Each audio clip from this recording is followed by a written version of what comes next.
Okay, another Atlas E location here in Kansas. Looks like whoever the owner of this property couldn't get the door open, so they cut out a regular garage door sized door out of it just to have access to the launch area. I've actually walked inside of this at one point. There's another video on my YouTube channel that actually has where we walked in it as far as we could go without hitting water in the launch control tube. So this is the first time I've been out to this one where it actually had water in it like this, where we couldn't actually go inside, unfortunately. So we'll get pretty close here without actually getting in the water.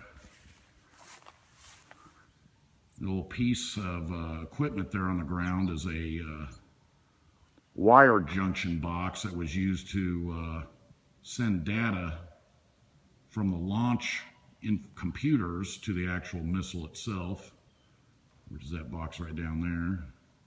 Just some piece of hardware that had wiring and stuff in it, because of course everything back then had wiring to it.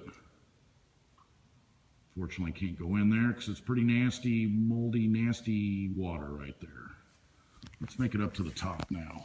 So we gotta climb a nice hill here.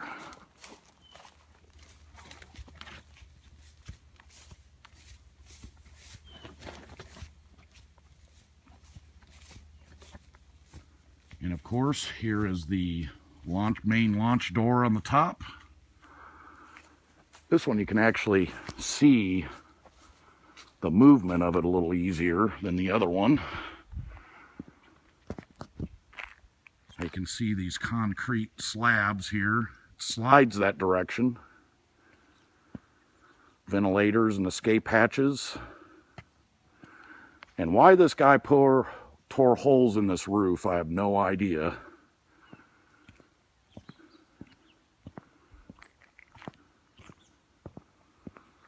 More ventilators.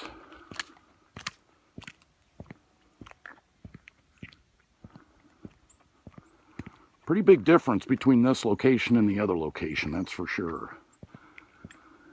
This one seems to be a little bit more high-tech. There's the flame exhaust port place there, where the flame of the Atlas, when it's launched, exits out of this door instead of the fire and flames get contained inside the launch area and burn up the missile. So they have to exit the flames out of this area here.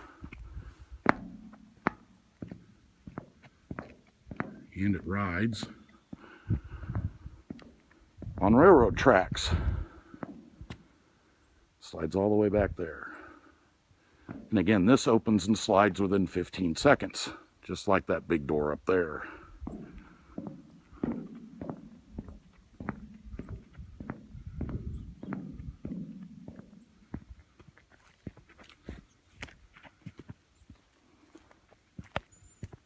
Power junction box.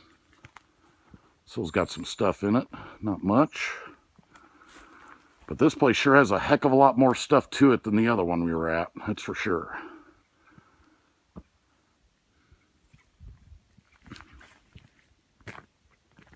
Ventilators that can be opened and shut.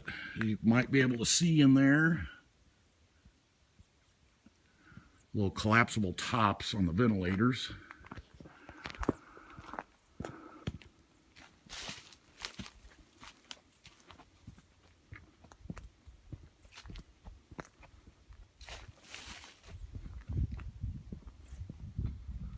I believe these right here is where a truck would pull up in this area here from the Air Force Base with liquid oxygen oxidizer, and it would, I think, pipe through these right here into storage tanks down at the bottom of this thing in the inside. I think this is where it's either exhausted from after it's filled, or they fill it from here. Shoot, I really don't know. So, still learning.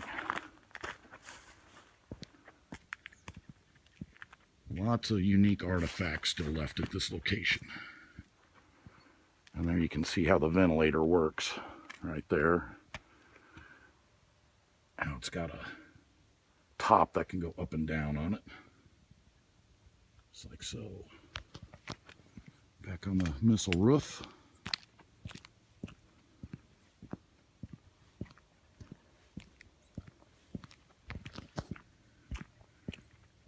Pretty cold and drab day today. Figured today would be a good day to come on out. Now we're standing on the very top of the missile garage, or as I call it, the coffin launcher. Where it's kind of like my car right there. They back the missile in down this slope and park it inside this coffin launcher. And then within about 15-20 seconds, the missile is erected vertically and then launched once the codes were given. Let's go over to the generator access port, which is still covered. So we'll make our way down here.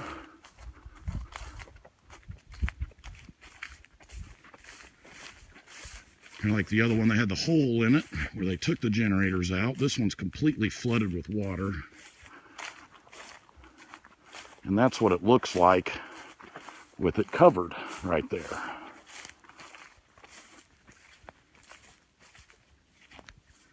And then a crane or something will come in and remove this from the top. And below this will be a hole that you can access and service the generators, or in this case, probably remove them. Which is that big old slab of concrete right there, which is about 1.5 feet thick right there.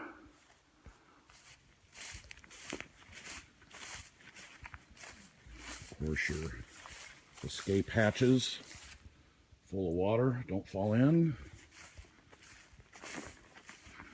And we'll make our way over to the splash pond, which again, I have no idea what these were used for.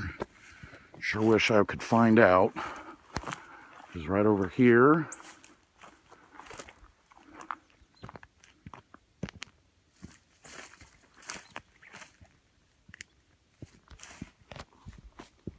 All right, we'll walk our way on out here.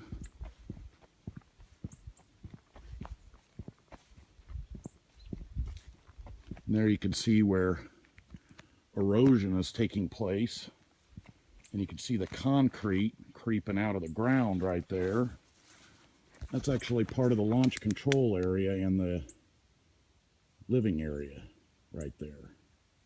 It's actually making its way out of the ground. It's eroding right next to it, so it's just kind of slipping down. Pretty interesting. And we'll make our way around here to the entrance. Corey is with me right there. Corey came to visit for a few days, so we told him I'd come and get a missile base in or two today. And of course, more ventilators, escape hatch. I think that was an antenna array of some kind that they used for communications or anything like that, because I know a lot of these locations had a grass airstrip that they were able to land at if they wanted to. So we'll make our way. Deer. Yeah, we're hearing some weird noises kind of popping up out of the blue. And that's deer running around. There they are right there. I don't know if you saw them, but... You want to eat one? There they go. Boy, those are...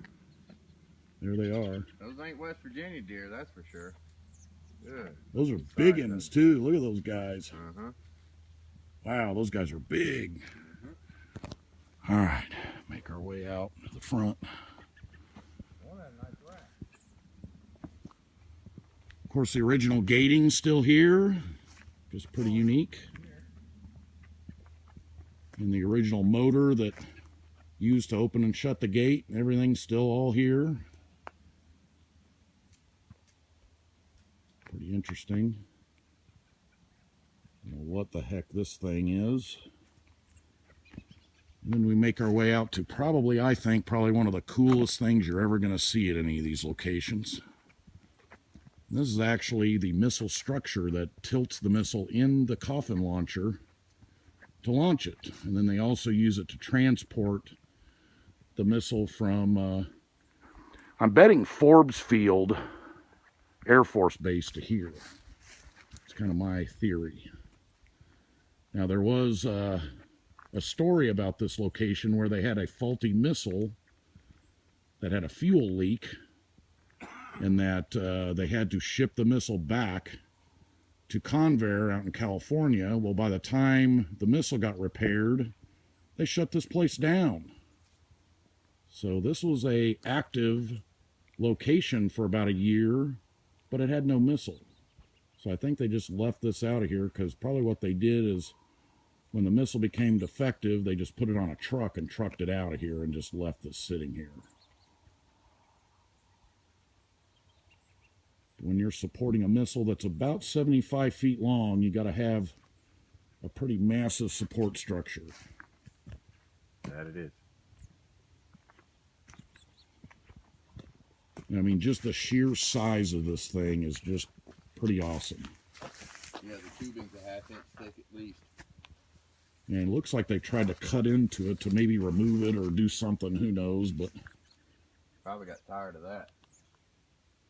Because what happens is these right here will mount to the ceiling in that coffin launcher. So this thing's actually upside down at the moment. Very cool piece right there.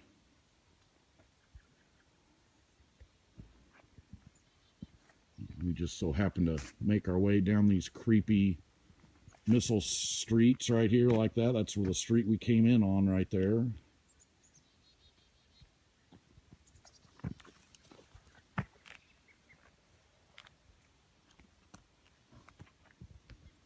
we'll make our way back to the car.